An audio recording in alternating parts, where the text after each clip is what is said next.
Good afternoon, everyone. Can I just get the confirmation that I'm audible? So much, Prof. Yeah, that's. I really needed to check if my panel members are here, all of them. Prof, you are here. I've noted as well Mr. Gonyama as well. I saw him. I think Ms. Sharon Follington. Is Dr. Zeni in here, perhaps, so that we start? Yes, I am. Thank you so much, Doc. I really appreciate it. Thank you so much. Right. Thank you, everyone, for coming. It's indeed 2 o'clock. In fact, it's 1 minute past 2 o'clock. We've got a very short program this afternoon, but perhaps before we start, it's only proper that I introduce myself. I am Professor Paul Mbedzi. I'm the current president of the council, of the 5th Council, SACSSP. Before we start, I would like to welcome everybody, members of council who are present this afternoon, and the professional board members. I know that we are extremely very busy, all of us, and we appreciate that you put time aside so that you can attend this important. I see there's an echo. Can I request that we all switch our mics off?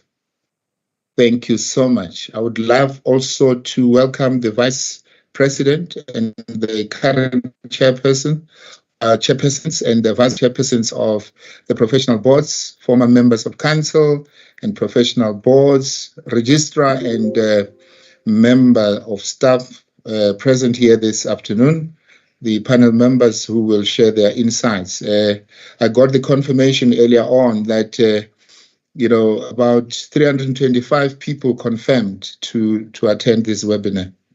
We really appreciate.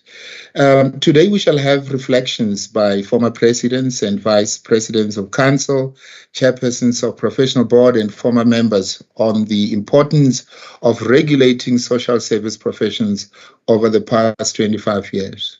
You would know that 2024 marks 30 years of our democracy in South Africa, which of course coincides with the opportunity to reflect on achievements over the past 3 decades, as well as challenges that needs to be addressed now and in the future. And of course, part of the 30 years of democratic history of the country is the transformation of the regulatory body for the social service professions from, as you would know, the Council for Social Work to the South African Council for Social Service Professions as we know it today. Perhaps it's only good to remind you that during the mid-90s, a comprehensive investigation was launched regarding the constitution and the functions of the council and the expectation of its electorate regarding the council. Therefore, as a result of this process, the inceptions of the South African Interim Council for Social Work took place during 1996, but to be precise, between the 17th of May 1996 to the 30th of May 1999.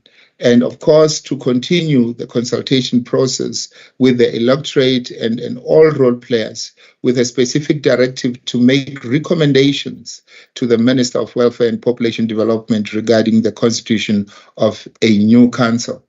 Now, the work of the South African Interim Council for Social Work resulted in substantial amendments to the Social Work Act 110 of 1978 to make provision for the establishment and constitution of the South African Council for Social Service Professions, as well as the professional boards for social service professions.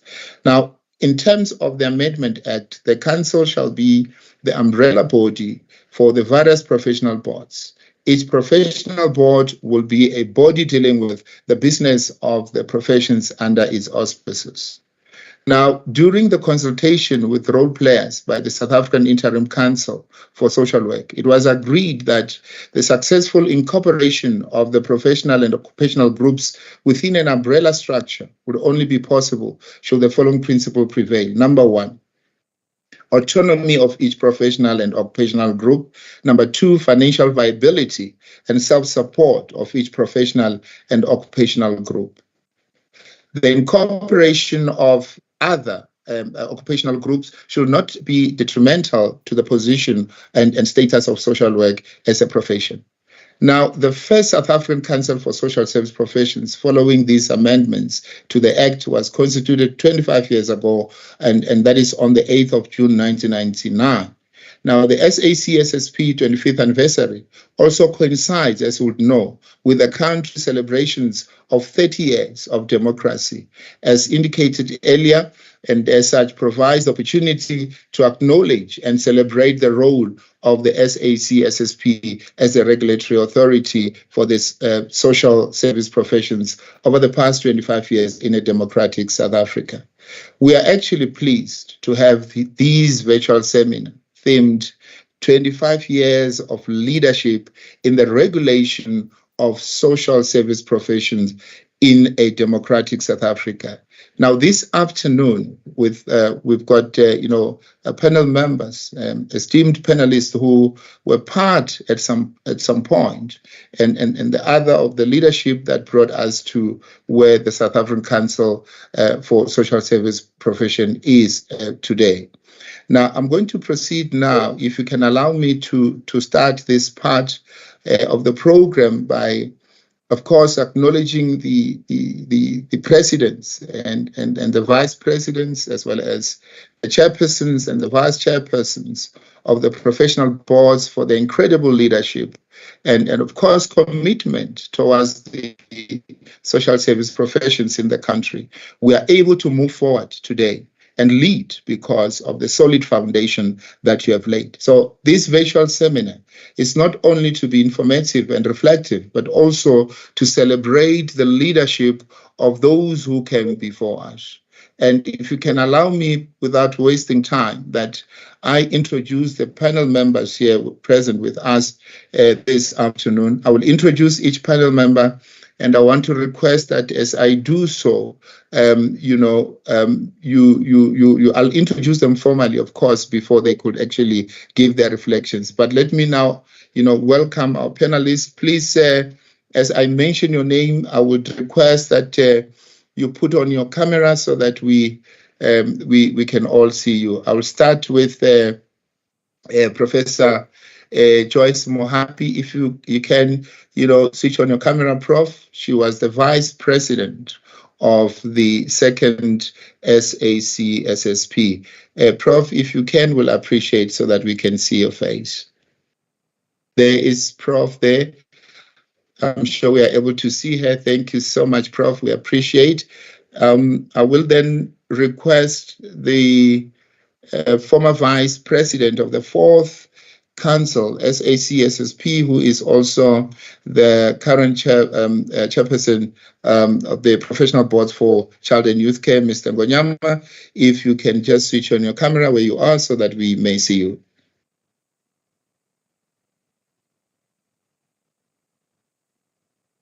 I see people clapping, but I don't see Mr. Ngonyama. I hope you're clapping because you're seeing him. Thank you so much for that. All right, thanks a lot. We appreciate. Then I will proceed and request Ms. Sharon Valentine, the chairperson of the Fourth Professional Board for Social Work. Ms. Sharon Valentine, if you can. Just show your face, please. Okay, my camera is on, chairperson. And I'm somewhere at the bottom of the screen. Oh, okay. Now I see you. Okay. I'm using a very small screen. Just bear with me. But I see with the reaction of people that indeed your camera is on. Thank you so much. I really, really indeed appreciate that. I'm going to request then Dr. Zeni Tubatu, the chairperson of the Third Professional Board for Child and Youth Care, just to show your face, Doctor. Thank you so much. I don't see Doctor here, but I see through the reactions that indeed people are able to see Doctor. Thank you so much once more.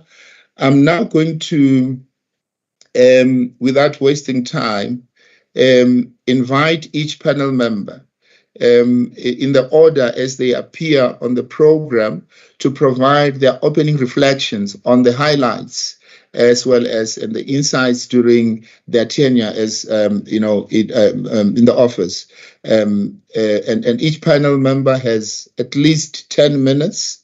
I will try by all means to manage time as much as I can. If you can stick to 10 minutes, I'll appreciate just to share your reflection on the role of council or the professional board during, of course, your period of leadership in terms of the regulations of the social service professions. I am now requesting each panelist to stick to the 10 minutes, and that of course, if you may, I would appreciate that you switch your camera on for the duration of your reflection. So I'm also reminding the audience that, of course, after the opening reflections of the panelists, there will be an opportunity for you to engage with them through questions. So if you can just take note of the questions that you have, I'm going to allow all of them to share their reflections. Then later on, it will be time for questions and answers as you can see on the program. Our first panelist is Professor Joyce Mohapi, as I've indicated earlier, who was the Vice President of the Second South African Council for Social Service Professions. She was appointed by the late Minister of Social Development, Dr. Skweyiya, in terms of Section 51C1 of the Act to represent training institutions on council. Prof. Mohapi is retired associate professor from the Department of Social Work at the University of South Africa. A very knowledgeable and dedicated academic, I must say, because I had the pleasure of working with Professor Mohapi as a colleague. And welcome, Prof. And we look forward to 10 minutes of these reflections. And Prof, if you're ready, I'm going to hand over to you. Thank you. Thank you, Prof. Mbetsi. I am indeed ready. Thank you, Prof. Mbetsi and the SACSSP for inviting me to share in celebrating such an important milestone for the Council. I am deeply honored to be part of this process, and I want to take this opportunity. Prof. Sorry, Prof. Just to sorry for interjection. My really humble apology. It could be that is my gadget here, but I cannot see you. Sorry, Prof. Sorry, I forgot. There we are, Prof. Sorry, Thank you so much. I forgot, Prof. Yeah, thanks, Prof. You can proceed, yeah. Okay, I was just saying thank you, Prof. Mbetsi and the SACSSP for inviting me to share in celebrating such an important milestone in the Council. I am deeply honored to be part of this process, and I want to take this opportunity to congratulate the SACSSP on reaching their Silver Jubilee, which coincides, as has been previously said, with South Africa's celebration of 30 years of democracy. Today, we celebrate the SACSSP becoming a quarter century old, which is a huge achievement. As Prof. Mbetsi has said, our democracy in South Africa is a very young democracy. It's 30 years old. And the SACSSP is also a very young council. There is still a long road to travel. And as we grow, we have to learn and adapt to new ways of doing things. As the late John F. Kennedy stated, change is the law of life, and those who look only to the past or present are certain to miss the future. So we have to constantly adapt to changing circumstances, or we become redundant. And this was a lesson that we were taught by COVID-19. I was appointed to the South African Council for Social Service Professions from 2004 to 2009 by the late Dr. Skweyiya to represent training institutions. The Council subsequently elected me to be their deputy president for that period. Before the establishment of the professional boards for social work and child and youth care, the Council was a council for social workers only, and it was responsible for registration, setting standards for education, professional conduct, and assessing people who have qualified outside the country to see if they are competent to function in the country. The Professional Board for Social Work has subsequently, since 2005, taken over the functions previously fulfilled by the Council. The Professional Board for Child and Youth Care carries out the above duties for the child and youth care professionals. The appointment of professional boards was a huge change in Council and also an important milestone, and we all had to adapt because, as I stated earlier, change is the law of life. The SACSSP derives its mandate from the Social Service Professions Act 110 of 1978. Although this act is very old, it has been amended several times to align it to the post-1994 South African context, because in 1996, South Africa adopted a new constitution and all policies and acts have to be aligned to this constitution. After the establishment of the two professional boards, the Council became the umbrella body and juristic person with the various professional boards under its umbrella, each being responsible for their own professionals. The Council was responsible for policies on human resources, transformation, and finance and other issues. After a quarter century, I trust that the Council has moved from transformation to inclusion. Now, looking at the National Development Plan 2030, it states that it states, amongst others, that higher education institutions should be supported by effective regulatory and advisory institutions. And I want to believe that the Council is fulfilling this mandate by regulating the social service professionals and setting standards for their. So what was one of the major accomplishments during my tenure as the Deputy President at Council was the establishment or the inauguration of the Professional Board for Child and Youth Care in April 2005. At this inauguration, I represented the Council and I delivered a speech titled Social Service Professions as a Response to the Challenges in Social Development. Together in unity, we can make it. This was testimony to the fact that Council embraces all social service professionals for the service of humanity. In this address, I was calling for unity amongst social service professionals so that we could tackle the social issues faced by our country as a united front. On a lighter note, Chair, I want to end with this, that I'm not sure if many people know that during my tenure as Deputy President, 2004 to 2, the current registrar, Ray Hitler Sikitla, was a unionist and an activist. So he used to represent the Council employees during salary negotiations. Ray Sikitla really gave us a hard time around the negotiating table. And the salary negotiations would take very long and drag before we could reach an agreement or find each other.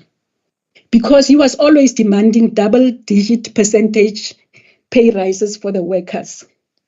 Now, as I sit and reflect back, because now he's a registrar, I wish I could be a fly on the wall during salary negotiations to see if Resi Kitla is still supporting the double-digit percentage increment for salaries under the financial circumstances. Thank you, Chair. I will end it here for now.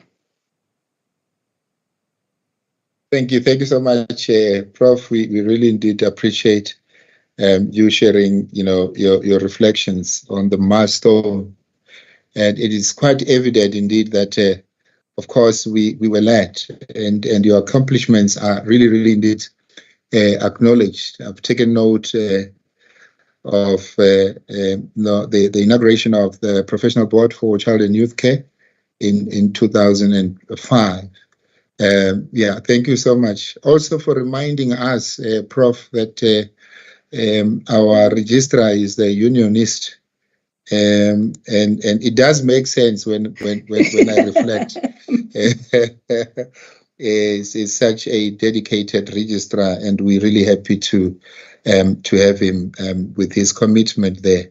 Thank you so much for that. And I'm not going to, like I said, I really want to urge all of you, if you do have questions, I'm not going to allow you to ask questions now. Prof, you led by example there. I was looking now. You took 9 minutes. Yeah, thank you so much for that. I'm not giving pressure to you, Chairperson of Child and Youth Care, Mr. Ngonyama. You've got 10 minutes to make your presentation. Of course, I'm going now to introduce our second panelist, Mr. Donald Ngonyama, who was the Vice President of the Fourth Council. And Mr. Ngonyama was elected in terms of Section 5(1)(b) of the Act to serve on the Fourth Council. He is a child and youth care worker and holds a bachelor degree of technology in child and youth care development from the University of South Africa. And amongst others, and is currently, there's amongst other qualifications that he's having, and is currently the Executive Deputy Director of the National Association of Child and Youth Care Work, NACCW. Many of you may not know, I actually happened to work very closely with Mr. Ngonyama in Limpopo some years ago, while I was still serving there as a social worker. And I must say, with no doubt, that Mr. Ngonyama is such a dedicated human being, a very, very humble and polite person who is so passionate about, working with children. That is my experience. And of course, when I work with him now, I realize he has not changed. He's still the very same person that I know. Welcome again, Mr. Ngonyama, and we look forward to your 10 minutes of reflection. Over to you. Thank you very much, Prof. and the President of Council, as well as Program Director for today's session.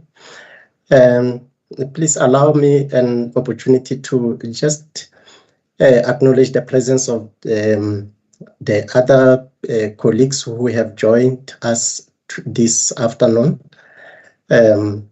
I'm sure that we've got the chairperson of the Professional Board Social Work and the members of the Professional Board, the Deputy Chairperson of the Child and Youth Care Work, Ms. Samantha Barron, and the rest of the members, the Registrar, Mr. Hitler Sikitla, and your team, representatives from the Department of Social Development and other departments who have joined as partners of the Council, former members of Council and Boards, registrants, social workers, the social auxiliary workers, and fellow child and youth care workers. Ladies and gentlemen, my fellow panelists, Professor Mohapi and Dr. Tambadu, all protocols observed. Good afternoon to all of you. I had a privilege of serving, as it was indicated by the President of Council as well as Chairperson today.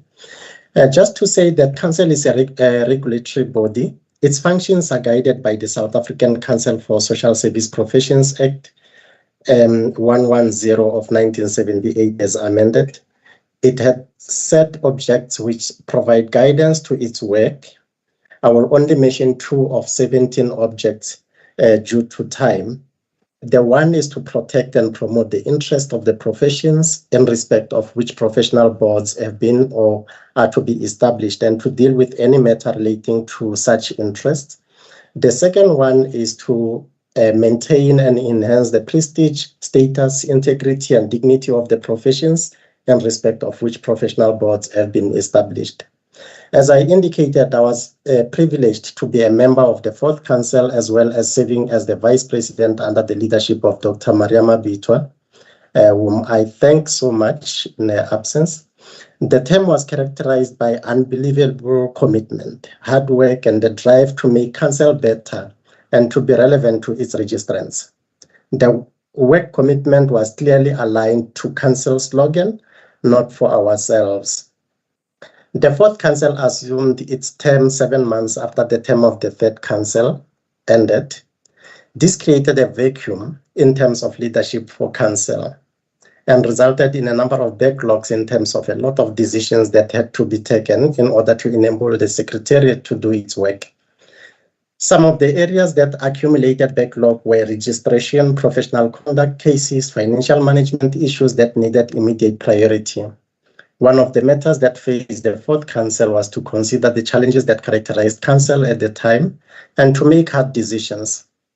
One of those hard decisions was to terminate the services of the then registrar, the late Miss Ivida Smith, a resolution was taken that from that time, the term of registrar will be 5-year contractual terms.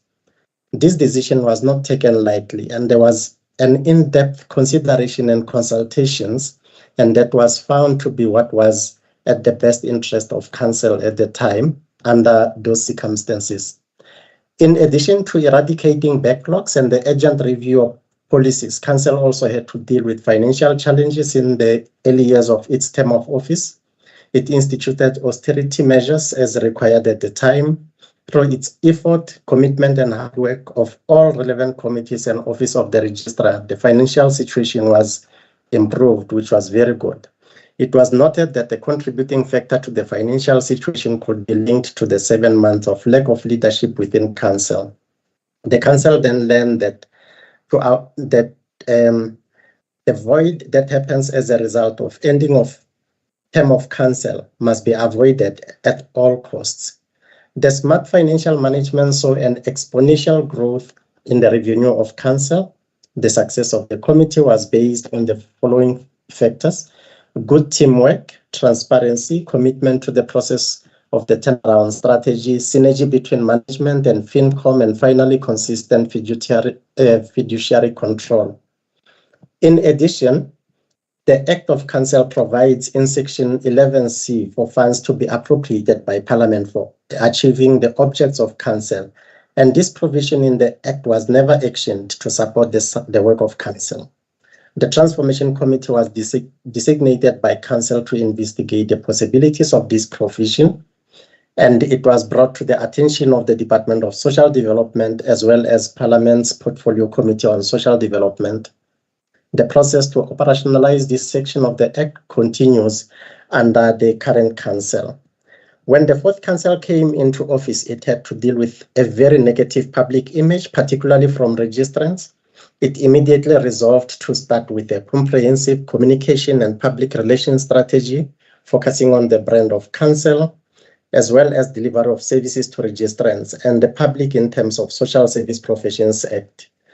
And then weekly communications was introduced, whereby the sector was updated of the work of Council on a weekly basis, in addition to other ways of communicating with the sector. Another significant backlog that had to be dealt with was in registration of social service professionals caused by multiple factors. Council appointed a registration task team to oversee the process of addressing the backlog, as well as developing a turnaround strategy. The strategy was developed and presented to the boards and council. This strategy included monitoring systems where progress against agreed weekly individual work plans was monitored, evaluated, and relevant support provided to staff in the divisions. So you can see there was a lot of hard work that was put in. The registration backlog was reduced from 9,500 in 2016 to 0 by March 2020. Further to the initial backlog, a number of external factors impacted on the work of registration division that was also dealt with. Council set out a transformation from a paper-based registration and record-keeping system to an online digital system, of which the final implementation commenced in 2021, 2022, somewhere there. It was obvious that the process was going to continue after its term of office, considering the amount of work that needed to be done. The fourth Council recognized the need of more office space and purchased the adjacent building during its term to allow it to address this matter. This was also in consideration of a better working condition for the staff. Council with the two professional boards focused on 3 core statutory mandates in terms of education, training and development, professional conduct and registration, which include notable achievement as well as continuous challenges that still needed to be addressed. In addressing the status for professional practice and ensuring that this is maintained, a process of the development and finalization of the CPD policies for the Social Work Board and Professional and Child and Youth Care Board was undertaken. In addressing the Council's mandate to protect the professions and the public through ensuring professional conduct, the Committee of Preliminary Inquiry Appeals Committee to review appeals against decisions of the Committee on Preliminary Inquiry was also undertaken. The staff establishment in the Secretariat was reviewed and expanded, which created additional posts. Due to limited financial resources, not all positions could be filled, but the initiatives was able to demonstrate the need and the required capacity. In doing that, we positioned the Council towards a better staffed Secretariat. During this time, the fourth Council was able to fill the manager positions and did away with acting managers. This was able to bring some stability in Council. As I conclude, I want to say that Council with the professional boards and Section 10 committees developed a number of key policies, including regulations, and approved. Some were approved and some were in draft, as to give effect to the statutory mandate. And sadly, there was COVID, which also created some difficulties, because now Council had to learn to do some online work, which was not so easy. And it resolved that the Minister of Social Development should extend its term of office and that of the two professional boards for an additional year, due to the impact of minimum health, safety and social distancing measures. And such, the Minister did extend the term of office as an extraordinary measure under national state of disaster, which somehow was helpful, because Council was able to continue with the two boards to do the work. The noble mandate of Council, together with the professional boards and Secretariat, to protect and promote the interest of the social service professionals and to maintain and enhance the prestige, status, integrity, and dignity of the profession, is an ongoing task which was handed over to the fifth Council, which is in place now. So those are some of the work that the then Council worked on. As you can see, there was a lot of hard work that went into this, but we appreciate that the current Council is taking this work forward. Thank you very much, President. Thank you so much, Mr. Ngonyama, for sharing your reflection, of major accomplishment during your term of office. And I know that you did not share everything. You did not share everything, as I've indicated when I started, that a solid foundation was indeed laid. For those who've just joined us now, you are most welcome. We are currently, receiving reflections that are being shared on the accomplishment and major events that took place during the term of office of the former deputy or vice chairpersons, and of course chairpersons, deputy, as well as the presidents. I see Mr. Vivia's hand is up. I'm not sure if that's it's an error from your side, Mr. Vivius. Thank you so much. Thank you so much for putting it down. And just to remind those who've joined, to say we are going to give you an opportunity to ask questions. If you do have one, please just note it, jot it down, and you will share or ask questions as and when we get to that particular agenda item. For now, I'm going to proceed with the agenda, and I'm going to invite our third panelist, that is Ms. Sharon Valentine, who was the chairperson of the fourth professional board for social work. Ms. Valentine is a social worker as well as a social policy and planning specialist, and spent 50% of her working career in the non-profit sector in a variety of service fields, and other 50% as a senior manager at the Provincial Department of Social Development. Ms. Valentine was appointed by the Minister of Social Development to serve on the Professional Board for Social Work, and was also the Vice Chairperson of the Professional Board for Social Work. We welcome you again, Ms. Valentine, and of course, we look forward to your 10 minutes of reflection. Over to you, Ms. Valentine. Thank you very much, President, and warm good afternoon and greetings to you from Cape Town, as well as the Registrar and colleagues and friends, old and new ones. Mr. Ngonyama has given a very good context for the 4th Professional Board of Social Work, which served its term from 2016 to 2022.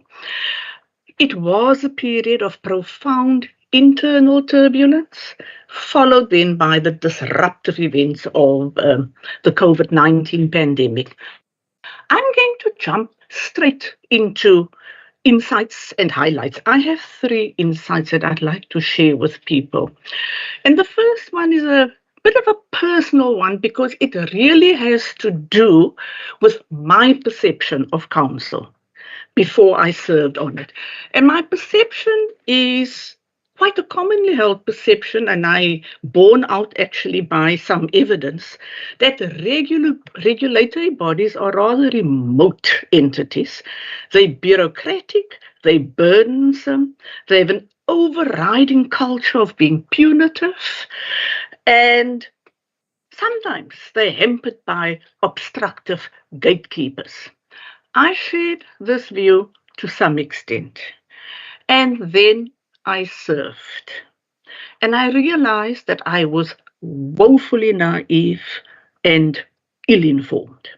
Because what I found, and this was my first big insight, is that council is a much bigger, more nuanced and complex entity than one actually realizes. It deals with problems and challenges that are difficult and dynamic, and therefore very often it operates in uncertainty. Its scope of work is vast, the stakeholders are diverse, and the speed or otherwise of the progress that you can make is very often hampered by drawn out but necessary consultative processes or codependencies. And the one codependency is that on the ministry. So this was quite an insight for me, but it also helped to shift my perception of council. And I think I probably became one of its most ardent and passionate advocates. But it did raise for me 2 things. Number one, if my perception is like this, and we know from anecdotal evidence that other practitioners feel the same way, then it begs the question, how do we best engage in perception management? And secondly, how can we better manage our codependency? It is completely unacceptable that we should have to wait 5 years for regulations to be passed or published, for our new act, outdated, to finally be approved, and we need to do better. My second insight has to do with the disruptive developments. Now, disruptive developments by their very nature are not easy to manage because they disturb the status quo. They interfere with the way in which we have always done things or the way things are done in this place.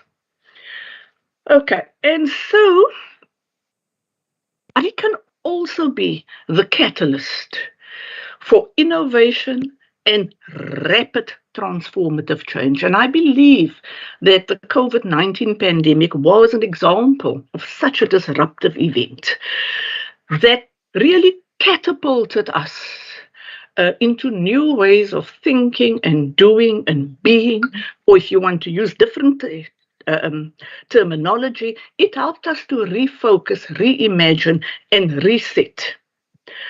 And what I learned from this is that although the COVID-19 was characterized by fear and loss and anxiety, economic hardship, a sense of powerlessness amongst people, Our capacity to adapt, be flexible, is almost limitless if it is supported by decisive, creative, empathic, and shared leadership, which intentionally creates and shapes a positive culture for change. It is my belief that some of our most creative and innovative work was done during this period at a time when our mobility was most limited and our personal contact was at its most restrictive. And I do want to tell the anecdote here of my first virtual meeting, my first online meeting. I didn't know how to do this, and I phoned somebody and I said, listen, man, I'm having my first meeting. What does the person do? And I was told, no, man, you'll get the link. You just click on the link. Well, I did get the link, and I clicked, and it was a council meeting. I clicked, and I clicked. I cannot tell you how long I clicked. As far as I'm concerned, I clicked on everything in that link. I never was able to access the meeting. It seems for some reason I had clicked on everything except the meeting notice. I never made that mistake again. But that's the other side of COVID-19. My third insight is a very brief one. And I want to say I was shocked at times by the unpreparedness. And this refers specifically to my term at council, not to the boards. But I was often shocked by the unpreparedness of some council members for the meetings. They clearly had not read the documents. They very often didn't give feedback. And we need to understand that we are all stewards. We serve for a term of office. We need to leave council better than we found it. We need to take informed decisions. And we cannot do that if we waltz in there being completely unprepared and hope that we can just wing it. Because what could potentially happen here is that the space can be exploited for work to be passed that really doesn't serve us all that well. And secondly, people start to depend on the few people that do, in fact, prepare for the meetings. And this is something, if it still is persisting, that really needs to be attended to. Now, some of the highlights that I want to share with you have been mentioned by Mr. Ngonyama. For example, I will never forget the first testing of the online registration. My joy when the first This Week at Council was published. Our SADC engagements, our approval of 2 new social work programs, one in the Western Cape and one at the University of Mpumalanga. Finally completing the policy on international qualifications and a whole lot of other things. I, however, want to single out 4 things, and I'll be very quick about them. And the first of these is the Code of Ethics for Social Work. And I single this out because one of our then and still council members put a lot of pressure on us to complete this. And I still remember his enormous sigh of relief when we finally brought it there for approval. Now, this document was last attended to in 1986. It was then called the Policy Guidelines for Course of Conduct, Code of Ethics, and Rules for Social Work. Our consultative processes around this were protracted. It lasted years. They were sometimes very tense. We narrowly averted conflict. But in the end, we managed to find common ground. And I believe we now have a document that we can be proud of. It's benchmarked against other codes. It includes provisions in terms of poppy and papaya. The language has been changed. And importantly, we have added 2 new standards. The rest of the detail on that, I will leave. The second highlight for me that I'm extremely proud of is the work that we did on quality assurance. We stumbled on. For the first 4 years, there was no money to conduct quality assurance. right? And then we stumbled upon a 2012 really outdated policy document that had not been approved by council. We completely redesigned that, complete with its basket of tools. And we took a very creative approach. We went to council and said, we want you to approve this document, but we're going to come back to you.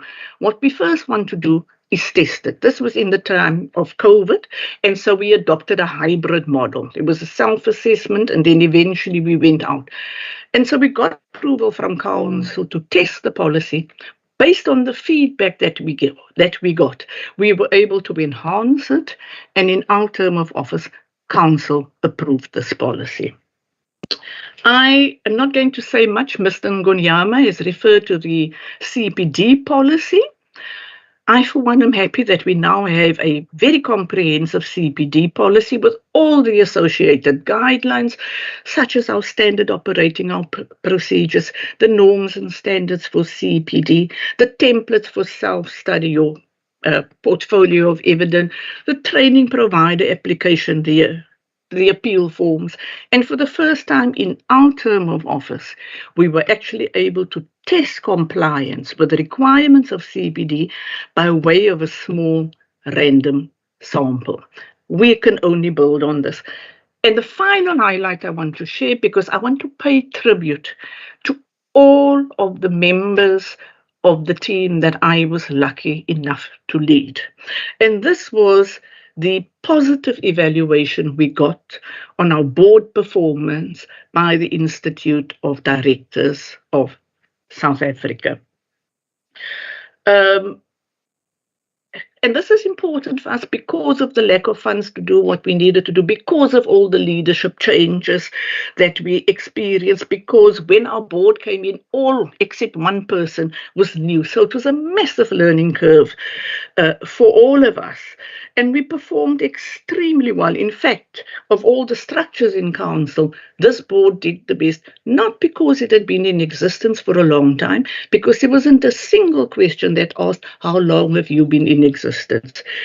We were judged on board roles and responsibilities, the role players, the chairperson was assessed, the board culture, and we were judged on good governance. In other words, our ethical behavior, our performance, our effective control and legitimacy. So in a nutshell, President and members, these are some of the highlights, and I would not have changed it for anything. I thank you.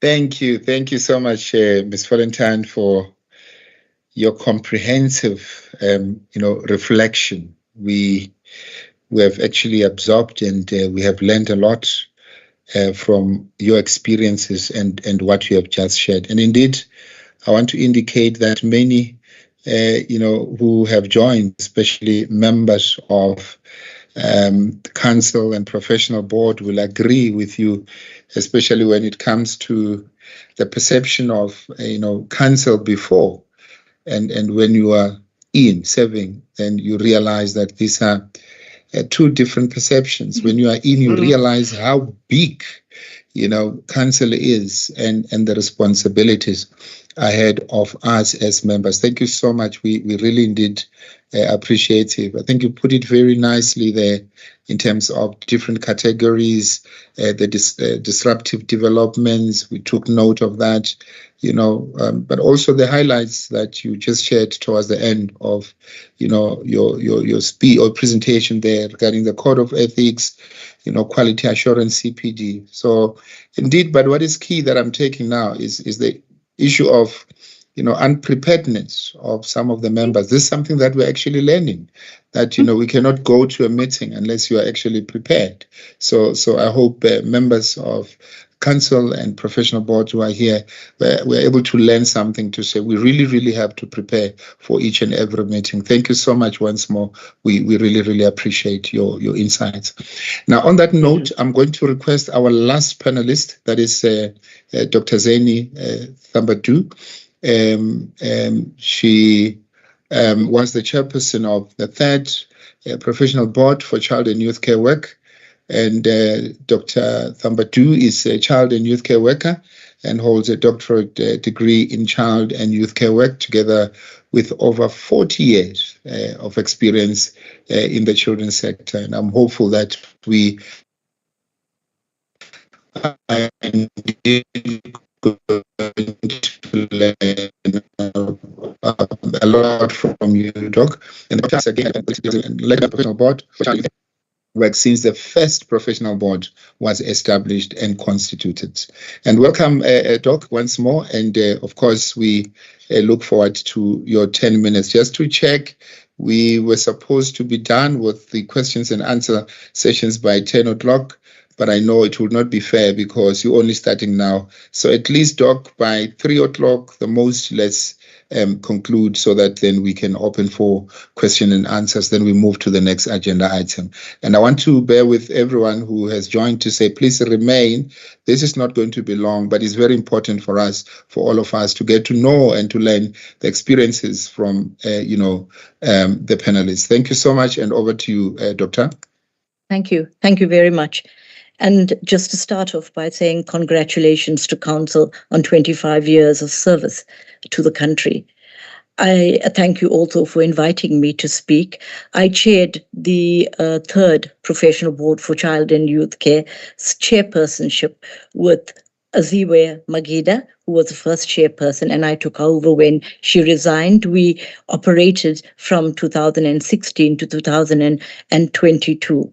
Just to provide a little context before I go on, just to say at the beginning, when the first 4 years of our term of office, the professional board was focused too much on operational matters. We were struggling with issues of secretarial support. The registration data was inaccurate and the systems weren't working. Meetings with high-level stakeholders that were important for the strategic agenda of the board were not accessible and were difficult to connect with. We were finding ourselves struggling at an operational level, not at a strategic level. And then with the support of Council, we decided that what we would do is actually hold a fairly huge summit to highlight the status of the crisis in the child and youth care sector and moving some of the critical issues forward. We presented a document, a report that was well researched and circulated to all relevant stakeholders. And we saw the significance at that point in ensuring that a broad range of critical stakeholders that were essential for our next steps to be invited: the Health and Welfare SETA, QCTO, Educational Institution, Department of Social Development, of course. We had ministerial input, trade unions were all invited to be participants in our summits, to actually come on board and present at our summits, showing that they understood some of the issues that we were raising and that they could come up with solutions and support to us. What happened was that we created from the first summit task teams consisting of 3 task teams, one focusing on working conditions, the OSD task team it was called. Then there was a higher education task team responding to that critical crisis that we still have of large numbers of auxiliary child and youth care workers and not enough professionally registered childcare workers, because we're needing to look at accelerating the degree options for child and youth care workers. And that task team was addressing that. There was another task team that was looking at the district development model and looking at localizing the important, relevant development and professionalization of child and youth care workers at district localized level. And looking at ideas and possibilities there. What was interesting about the summits is that it created an opportunity for, besides networking more broadly and bringing in more energy to the efforts that we were making as a board, it created a wonderful opportunity for effective communication with the child and youth care sector. So we engaged with the child and youth care worker. They could see what we were doing. They could see that we were representing some of their issues in the process the regulations and the statutory requirements that we were promoting. We have three summits were held, and I think the present professional board also has held a summit.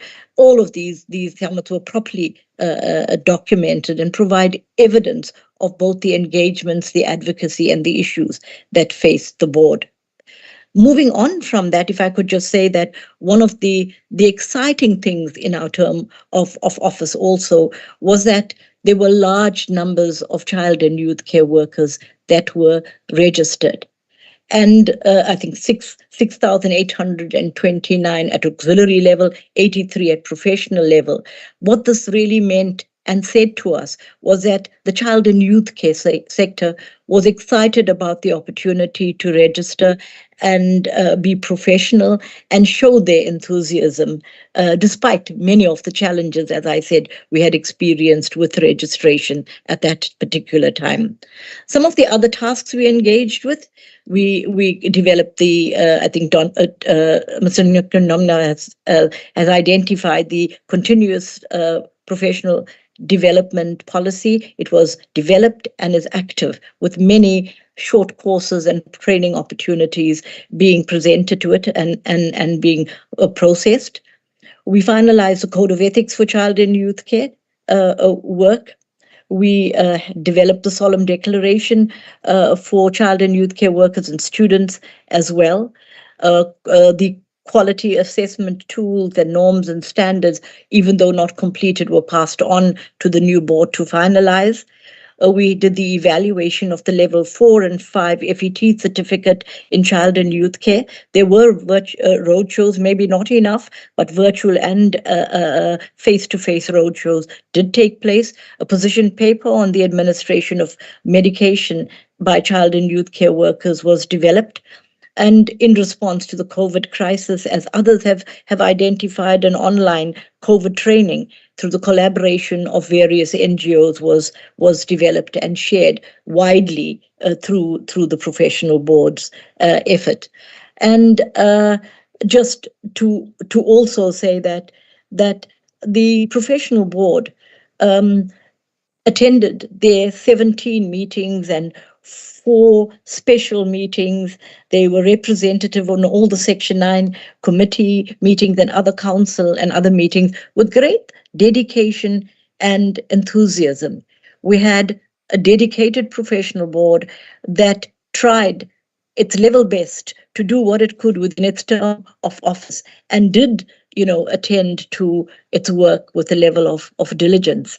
So I would just like to say thank you very much for the opportunity to share. And I think I've been a little quicker with my time, so that gives us a chance to move on. Thank you very much, Chairperson. Thank you. Thank you so much, Doc. We indeed appreciate, you stick to, in fact, you took 7 minutes to share your insights regarding your accomplishments during your term of office. Thank you so much once more. Yeah, you've shared quite a lot. It was very comprehensive, and I know, like I said, with other panelists, that you did not share everything, but we keep learning from your experience and how things were actually done, and these major accomplishment that you have just shared with us. Thank you so much once more. And on that note, I'm going now to move to the next agenda item, which is basically about the question and answers. And I'm going to request that, okay, let me just check here that we stick to, yes, it is indeed questions and answers. I needed to confirm that. Right. I'm going to request that, of course, those who have questions, you will indicate by means of raising up your hand. Let me take the first rounds, but I know that these presentations were so good that many of you may not have, so many questions, because some of the questions that you have might have been answered already during the presentations. I see Ms. Kemp's hand is up. Is she the only one? Can I request those with questions to raise up your hands? I'm coming to you, Ms. Kemp, now. Let me identify those. It would seem that it's only Ms. Kemp, which is even better. This speaks volume to our panelists that they were very detailed and comprehensive with the presentation. But let me afford this opportunity, Ms. Kemp, and welcome. It's been a long time, and I'm glad to see you're still well and good there. And yeah, so if you do have any question, yes, you're not closed out, you can still raise up your hand. But let me afford Ms. Kemp an opportunity to ask a question. Over to you, Ms. Kemp. Thank you so much, Prof. And really congratulations again to Council for a long journey. Now, if you look at my registration number, you will see I'm part of the very golden oldies. I had the privilege to serve on the interim council where we had to, as social workers, we're very protective over our profession, and we had to make a decision that we are going to open up. And I can tell you, it was a battle and arguing until late at night. But we had the wonderful Minister, Fraser Moleketi, who with enthusiasm, she was so able to convince us that we need to take the step. So the interim council then took the step to have this transformation, and the South African Council for Social Services was then established. And what a journey. I was also privileged to be on the first council where we really had to delve deep and to find ways. And I must say thank you, Sharon, for your contribution this afternoon.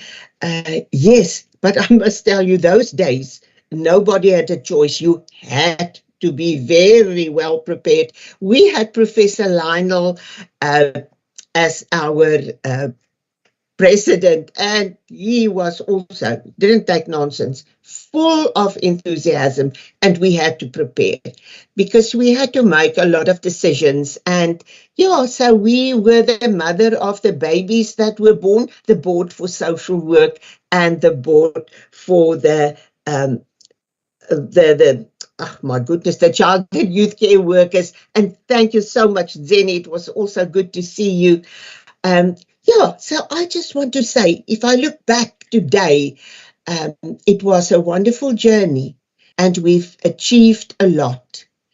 And I just want to say that I know things are going slow. We are expecting more of the council and the boards. But remember, we also have a responsibility to protect our own professions, and therefore we have to look into our professional associations, which are actually taking care of the professions. So I hope the South African Association for Social Work will be reborn again, or come to life again, so that we can continue with that. But with that, I just want to congratulate Council for all the achievements over so many years. But I especially want to say thank you to Andre Vivier, who is an excellent report writer. And Andre, thank you for the newsletters and everything that keep us informed. For the people who are on doing the website, thank you to keep us informed. It's great. And I'm still so proud to be a social worker, and I will always be a social worker until the day I die. So with this, thank you for the opportunity to be part of this. Unfortunately, I couldn't be part of the panel because of personal circumstances, but it was great to join you on this wonderful day. Thank you. Wow, thank you so much. Thank you so much, Ms. Kemp. We really, really appreciate. I personally didn't know that you were part of the First Council, and thank you so much for sharing with us. And of course, it's evident as you're sharing that you're very knowledgeable. We are learning, and what I'm taking home is what you just shared of the professor. In your words, who did not take nonsense. I'm taking something from there myself as the president as well. Thank you so much for sharing. And of course, regarding Mr. Viviers, he's so resourceful. I mean, all members of council who have joined here this afternoon will agree with me that he is not only resourceful. I'm agreeing with you in terms of report writing. Not only that, he's so knowledgeable in terms of the policies. He's very much resourceful, and we are privileged to be serving with Mr. Viviers in the Fifth Council. Thank you so much. I don't see questions, and of course, like I said earlier on, it speaks volume about the presentations that we indeed received from our panelists. I cannot thank you any further. Thank you so much for that. And of course, if there are no questions, we are going to move to the next part of the agenda, which is basically about the concluding of the discussion. And I therefore am going to ask each panelist for a short, very brief concluding observation on the future role, on the future role and contribution of the SACSSP in the regulation of the social service professions. And I'm going to request, in fact, if we had more questions, I was going to give you 3 minutes. But because we did not have questions, we're still within time. I can allow you 5 minutes to share. I'm going to start with the first one. Let me start with Mr. Ngonyama Donald, the former Vice President of the Fourth Council. Just for you, Mr. Ngonyama, to share with us your concluding remarks on the future role and contribution of the SACSSP, in particular in the regulation of the social service professions. If you are ready, Mr. Ngonyama, over to you. Thank you very much, President, and thanks to the fellow panelists for sharing your experiences. Part of some concluding remarks that I would like to share or to leave with this current council and the future councils is that the first one is that as council, it's very important that council be accessible and responsive. And the fact is that we are saying there is a lot of work that has been done and a lot of work is being done. But the fact remains that the registrants still find accessing council difficult from what I am gathering as I move around the country. The council needs to be registrants friendly and provide guidance. And people need to feel safe in the hands of the staff of council. Because people shouldn't be having second thoughts when they have to go to council. They must want to go to council. They must know they will get some assistance and that people are going to be friendly to them. And the second one is that the mandate of council is clear, but there are a number of critical areas that council should stay closer to so that they have a greater understanding of the frustrations on the ground. Examples are working conditions of the registrants. Our sector is concerned about the working conditions. It may not be something that council directly have to deal with, but council does need to have a good understanding so that support, and the other points are support for tertiary education, especially in particular for the child and youth care work. And because that at the moment it's a very big issue. There is only one university that is offering child and youth care work, and that is Durban University of Technology. But while this may be work for other institutions, but council needs to understand that as a frustration that concerns its registrants. Council should work with employers to support and guide them regarding its expectations, because they are the ones who host the registrants. This can be done in a form of regular workshops. This will also require that council has an up-to-date database of employers of social service practitioners. So, President, those are the few, within the 5 minutes that you have given me, those are the few points that I think needs to be taken into consideration by council going forward. Thank you. Thank you. Thank you so much, Mr. Ngonyama. Indeed, I've taken note of the important points that you have, just shared with us as concluding remarks regarding council going forward. The accessibility, registrant friendly, and of course support from the tertiary institution regarding the offering of the child and youth care, work qualification. That is noted, and many other points that you have just shared. Thank you so much once more.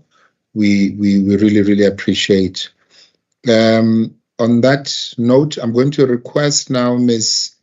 Valentine, the former chairperson of the 4th Professional Board for Social Work, to share with us her concluding remarks regarding the future of the council. Thank you so much. Over to you, Ms. Valentine. Thank you, Chairperson. I want to start on a very positive note, and in fact, everything that I'm going to say now is positive. I am very firmly of the view that the building blocks for council to be a strong, capable, innovative, accountable, and leading regulator are very firmly in place. It needs to build on that. I have 3 proposals that I think council can perhaps, for consideration by council. I'm not going to spend a lot of time on the first one. Mr. Ngonyama has referred to the need for council to be more accessible and responsive. I have that under the heading of perception management. I think it's important for council, when we're doing our budgeting, to understand that engaging our registrants is an important investment in our credibility and our reputation. We build public confidence when we do that. It will also require us to have more empathic public engagements, right? More flexible approaches, and a willingness to listen, really hear what people are telling us, and take that into account in our policy processes. There's no reason, for example, why we cannot consider perception surveys. Right at the moment, it's terribly anecdotal. But maybe if we do the research, we will really find out if it's as bad or as good as we think it is. So we need to be seen to be acting in the public interest and gain the respect and support of our practitioners in particular. So that's my first consideration for council. And I also want to give credit to Andre with the Communications Committee. He has done sterling work in improving communications. We can do better. The second consideration for council is around research and training. We get personal feedback, we get anecdotal feedback, and we get this through dialogue, consultation, and engagement. And this is important, especially when people tell us things consistently. However, we also need a strong evidentiary base for our work. And so it seems to me that there is scope for council to collaborate with universities, to conduct the research that we need. Research that will really provide us with very high quality, preferably indigenous evidence that will be of practical relevance for us.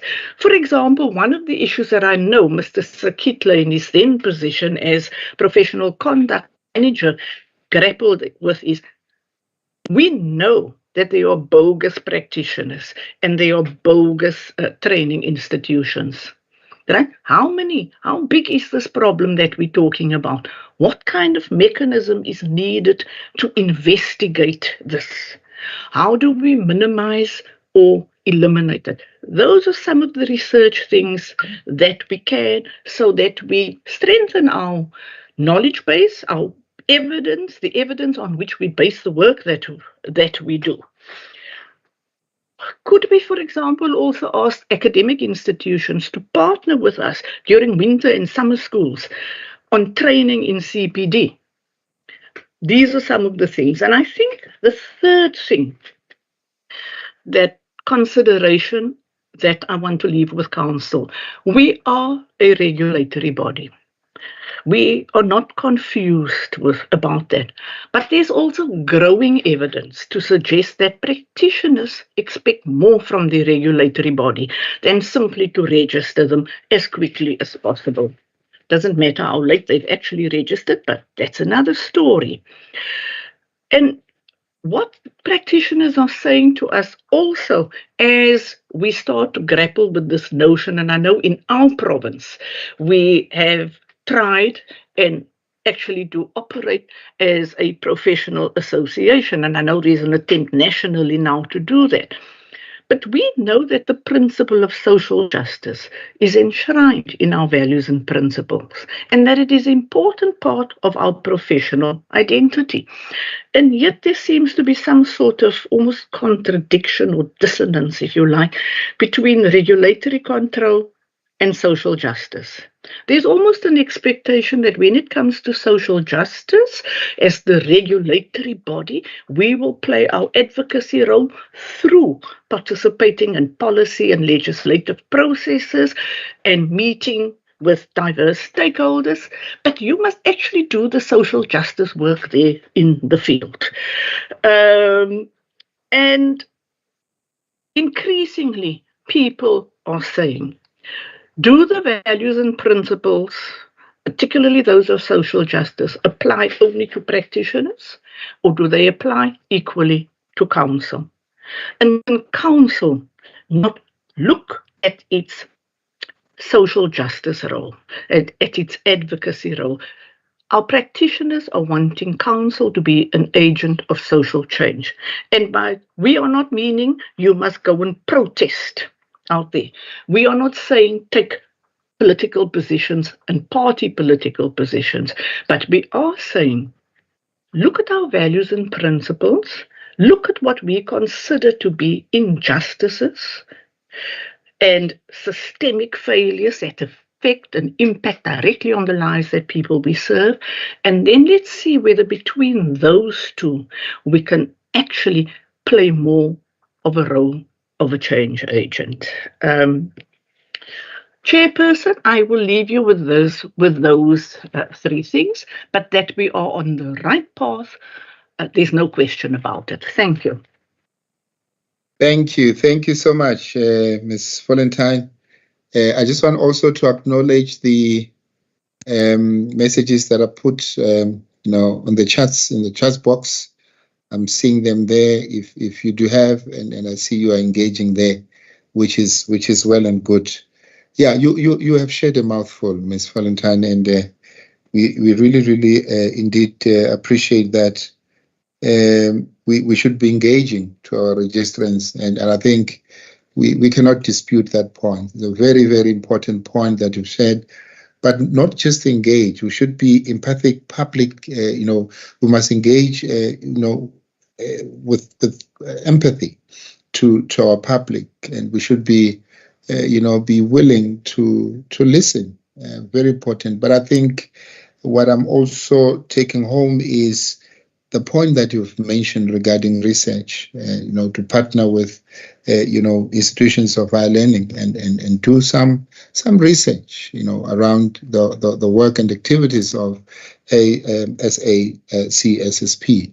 Thank you so much once more for sharing. We appreciate that.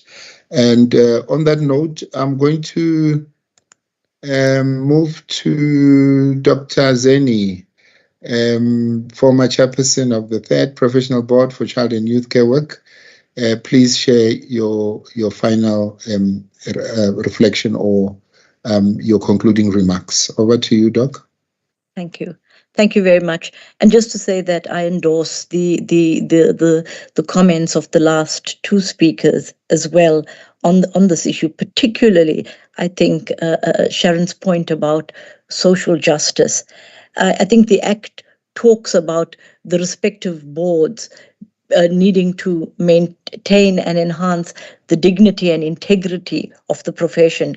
And I think that when you were speaking, I think, to some of the challenges that the Professional Board for Child and Youth Care has experienced in the process of professionalizing and the regulatory process, that so much of injustice and inequity is what the child and youth care workers are facing, and bringing, I think that to the fore is extremely critical. One of the points I thought to add was that the need, I think, for more nuanced and complex analysis of the registration data for both social work workers and childcare workers to assist in planning.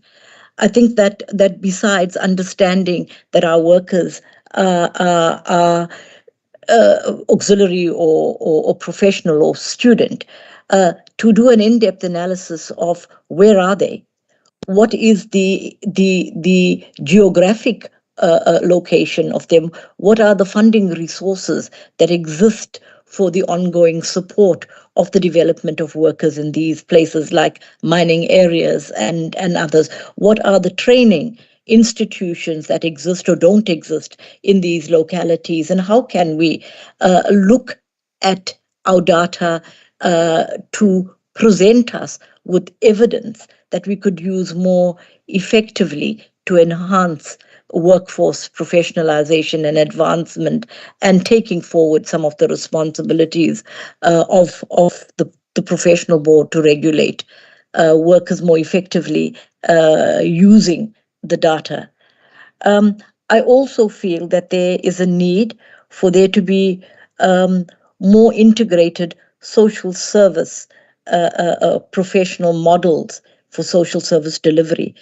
Social workers, childcare workers need to work more closely together, in particular programs and child protection, specifically child abuse matters, to bring us together and help us identify how do we work together, what are our different roles, and how can we achieve more adequate service delivery to families and children as a result of us working together. I think that adequate representation of professional board and council members at all the strategic stakeholder forums is happening, but I think we need to continue to make sure that the important role of social service professions, child and youth care workers and social workers are embedded, understood, and advanced in these forums. There have been more recently initiatives where policy documents have been presented on programs for children that don't even mention social service professions at all. So who is going to deliver to it if it's not, I suppose, identified and costed in? So I would just like to just add those few points to some of the thinking in the closing remarks. Thank you very much, Chair. Thank you. Thank you so much, Doc. Indeed, once more, we really appreciate your insights and all these points that are being raised.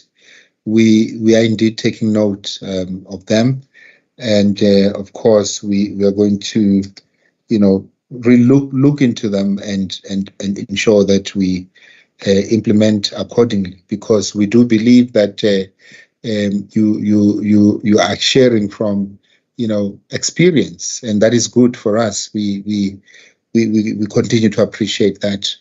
The last then is that I'm going to request to come on and share her reflections is Professor Mohapi, the former Vice President of the Second Council. Prof, if you can share your concluding remarks on the future of the SACSSP.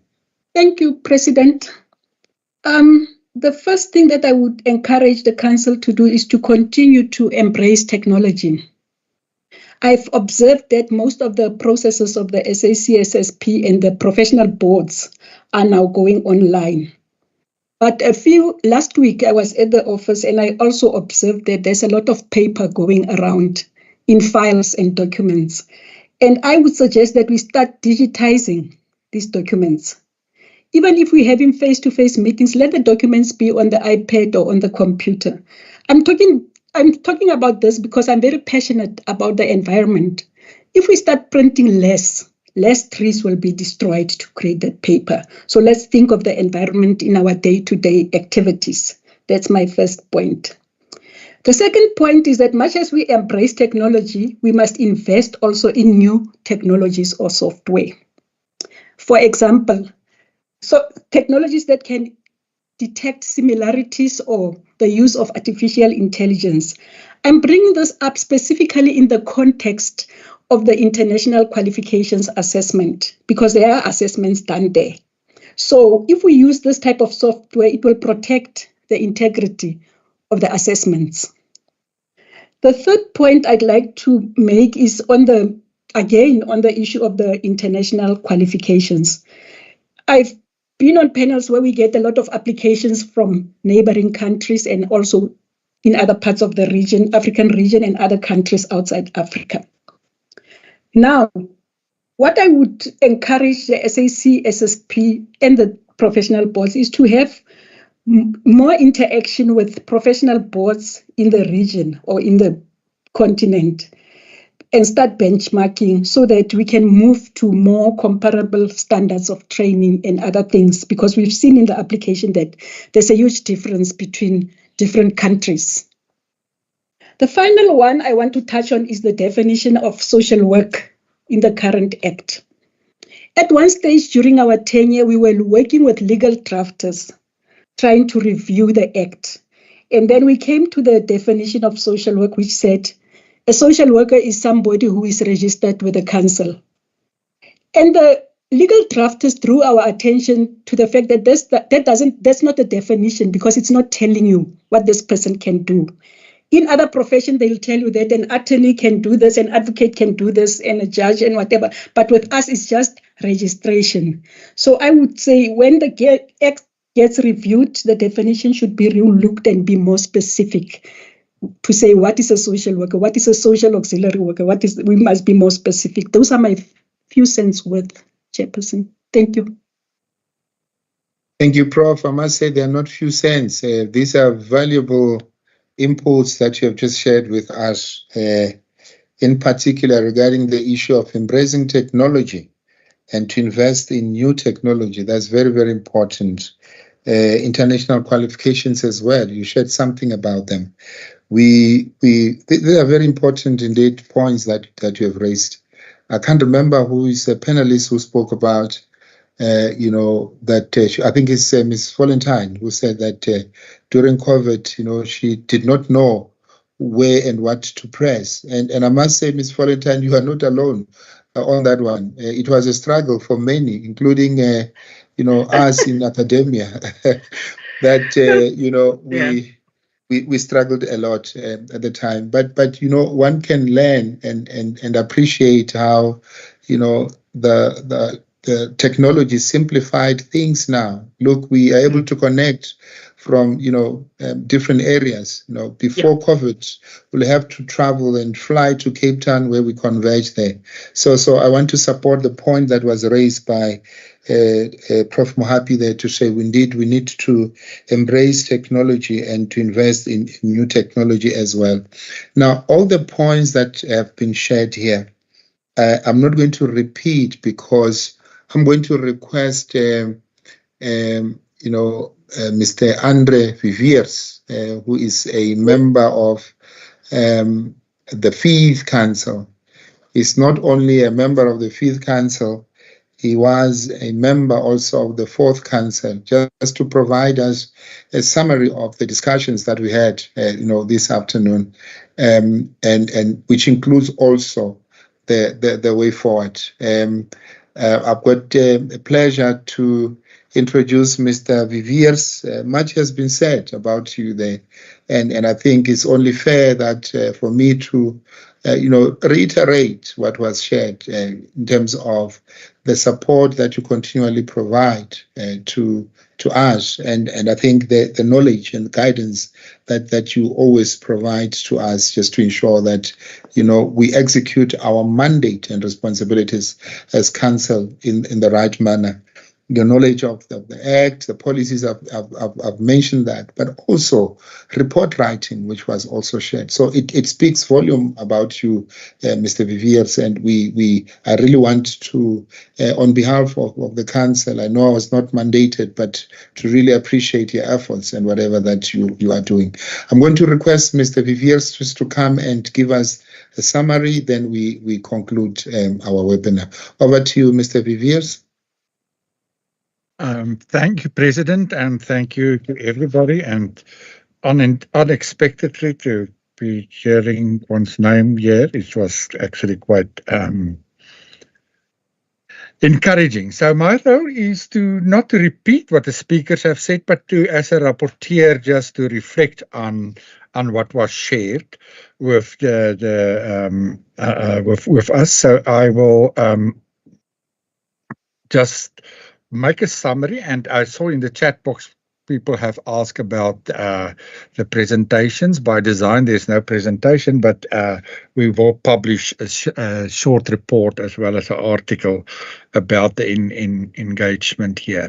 But let me start off just to reflect as the rapporteur around it. And I think one of the things that stood out for me is that over the past 25 years, and I'm not each time going to refer to the speaker who said that, but you will recall who have said what at some point, is that we have showed a shift from a transformation agenda to an inclusion agenda in terms of the regulations of the professions. And I think those also link to, at the end, what was said about working together, unity to address the challenges of the people of our country.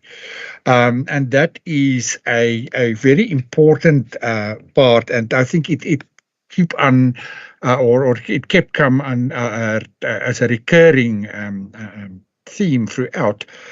But also that, and I think, or what I observed and what I've made my note here is to say that the regulation of the social service professions have two parts.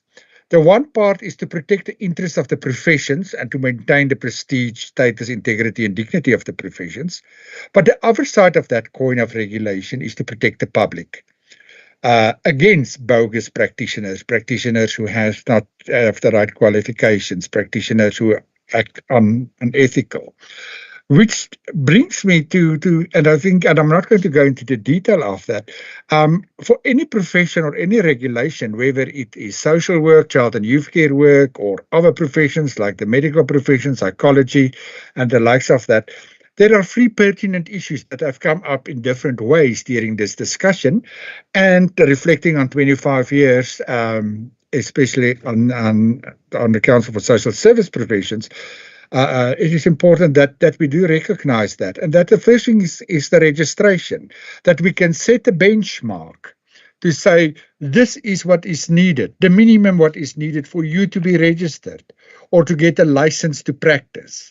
If you don't meet that, and if you're not a fit and proper person and have the prescribed qualifications, then you cannot use the title, because the titles of our social service professions are protected in terms of the Act. Also in terms of education and training. And I think Dr. Thambadu and Ms. Valentine have referred to that, and I think the other two speakers as well, and that is the importance of quality assuring the qualifications at the training institutions, whether it is for a degree or a certificate qualification. When we talk about at the auxiliary level, is council and the professional boards have that obligation to make sure that all of the qualifications meet the same standard, and need to approve that. And if a qualification has not been approved by a council or a professional board, then we cannot register those people. And then I think the last one is around professional conduct, and that is the important thing to protect the professions and the public. And I think the one thing that has, and I wanted to link up to what Ms. Valentine has said. In my very, very young years, I was also up in arms and protesting against what the council is doing and not supposed to do. But as one grow older and also get more exposed, one realized that there is an important difference between what council do and what at the professional boards and not. And that for council, the interest is about the profession, the integrity of the profession, and not necessarily the individual. Now, this might sound a little bit silly, but it is important that we actually do understand that. Because, and I think that is the biggest part of the discourse all the time, is what is the responsibilities of a regulatory body like council, with many other councils, and professional associations. And there is a clear distinction between that and something that need to continue. I think one of or just a few other more general things is, and what Ms. Valentine alluded to, though she framed it under the context of preparation. And that is important when we talk about the electorate, and also when people nominate persons to serve on council and the professional boards, is that every member need to honor the obligations entrusted to them to regulate the professions by being knowledgeable, being prepared, make sure that they are informed. Because it is not about meetings. It is about being elected or nominated by different constituencies to take on that responsibility. And I think the tongue-in-the-cheek part for all of us, that COVID-19 pandemic had actually propelled some of us very quickly into the 21st century, and what we need to be able to do there, but also to keep that momentum. And I think what the last recommendation was also to embrace technology and to do that more and more, and quite a lot of that has changed. Then just two things, or important thing that is raised. I think under the first council, the South African Council for Social Service Professions bought its first property, a place called Home, 3437 Anibota Avenue. And under the fourth council, we had to expand on that. And I think it is important that we have a place that we can call home.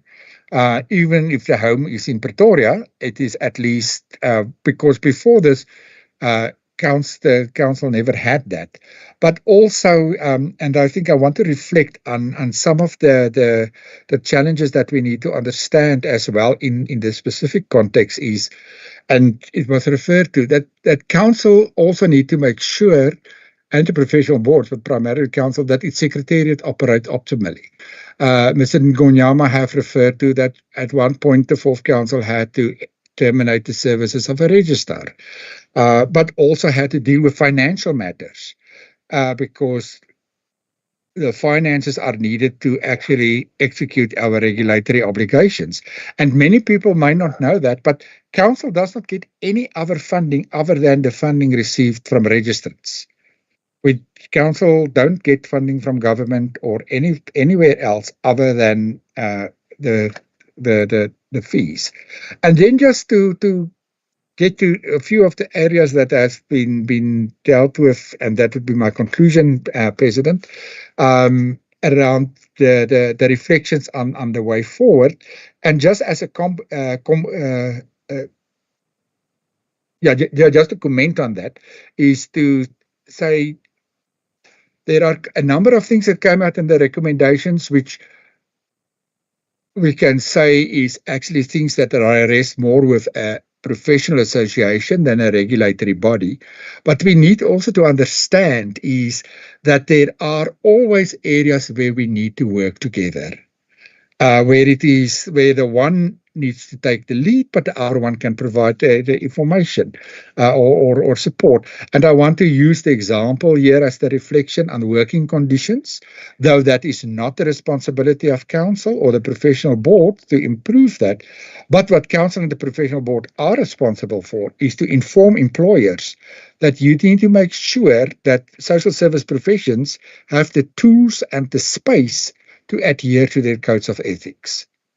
That is quite, and just to show the balance between that.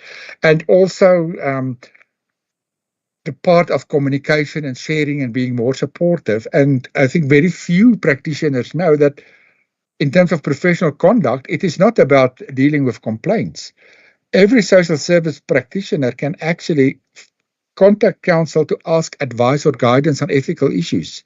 That is the role of a regulatory body. That is the role of our council. And then the last part, I love the idea that we need to be climate friendly and environment friendly. And the big thing about social justice, and thank you for reminding us about that, but human rights and social justice is at the heart of our professions.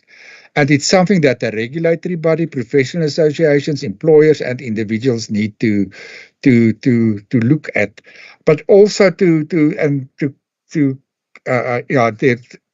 just two last things is the idea of more interaction with regulatory bodies in the region and the benchmarking, but also, and I have to comment on the definition, for example, of social work and of child and youth care work, because both of them are similarly defined in the Act, or no one is in the regulations. But we must also remember how these are together. If you want to know what the social worker needs to do, and what the social work is in this country, then in terms of Regulation 28, of Section 28, the regulations have been made around the scope of practice of social work. So everything might not be in the Act, but it is actually, the Act make provision that it can be indicated elsewhere, similarly with child and youth care work and the likes of that. And on that note, and I'm not sure whether I did justice to the enormous amount of information that was shared by the panelists, but one thing that always struck me is the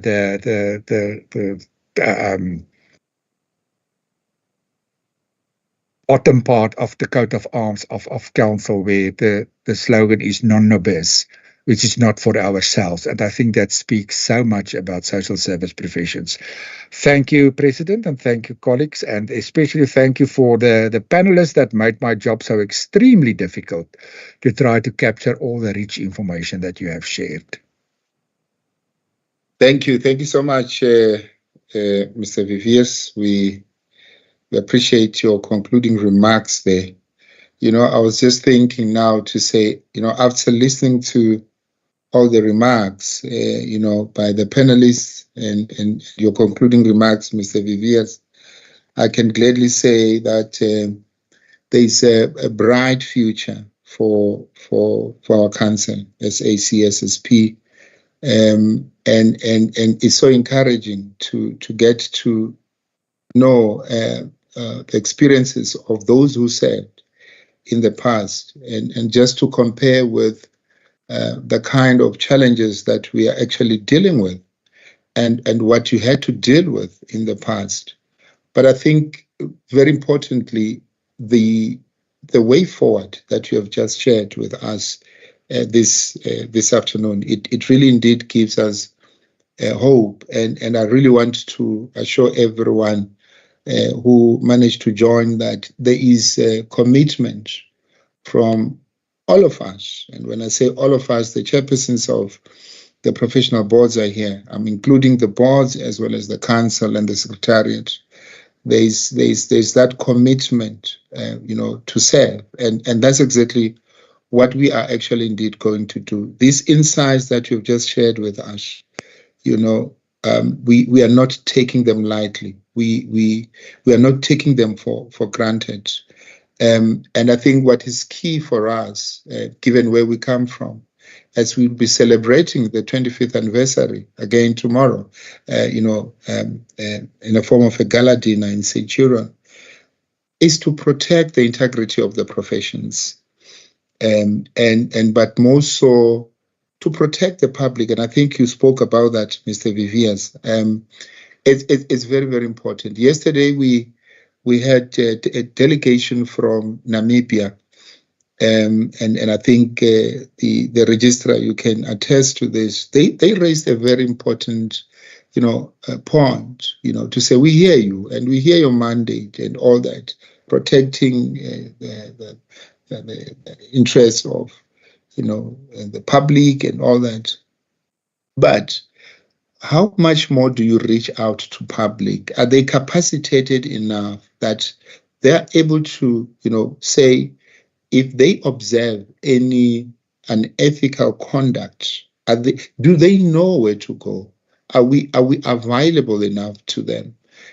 I think for us it was an eye opener to say, do people outside know us very well, as much as we'd want them to know us? And I think given these experiences that you have just shared, it requires us to go back to the drawing board and reflect, honestly so, to reflect and say, are we doing enough as council? Are we doing what we're supposed to do? Are we executing our mandate accordingly? It's so painful, being a part of being the president, chairpersons, and members of council, when you often hear of complaints, by registrants. And I'm saying this because I know that, like I've said, I indicated earlier on, to say there's that commitment. And I think what I appreciate the most is the unity that I always, preach, to say, if the moment we divide, we are going to compromise quality. The more we stand together and speak in one voice, we are able to move forward as council. And with that, really, I really would love to, thank you so much, the panelists, the panel members. And I note that the time that we allocated, it is not enough for the work that you have done. I cannot sit here and relax and say you have shared everything. You did not. But the major events that took place, it is much more clearer to us now, as the current council and as the current professional board, to say there is work that you have done.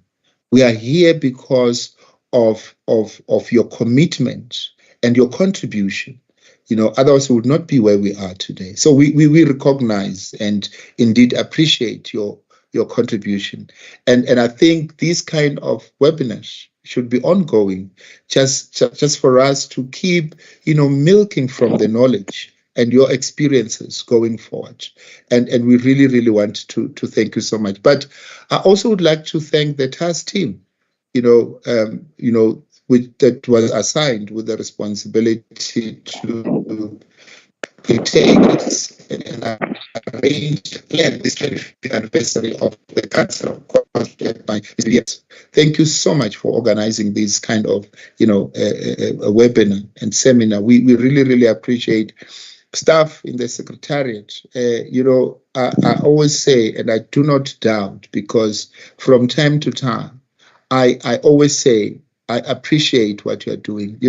We can talk from governance point of view as council, but you're the one who's actually expected to implement. And I've indicated and I've mentioned earlier on to say, if we work together, we commit ourselves, as Secretariat, we are able to move all these kind of things. And this is what I'm saying.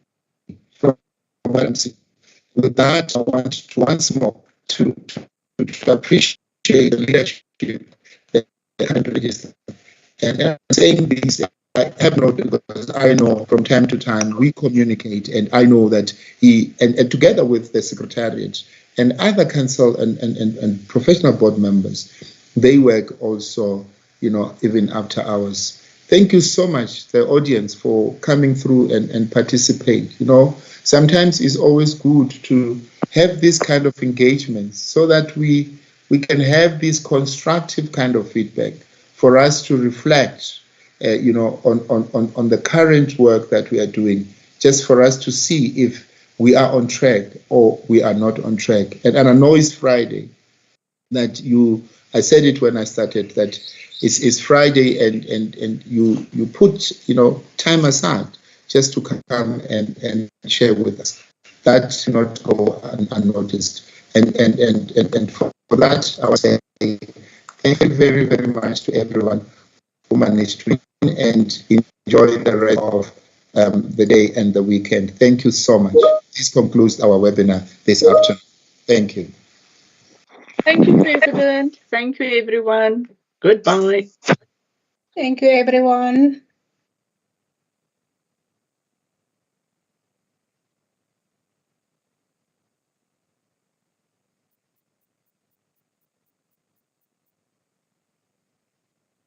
Danko.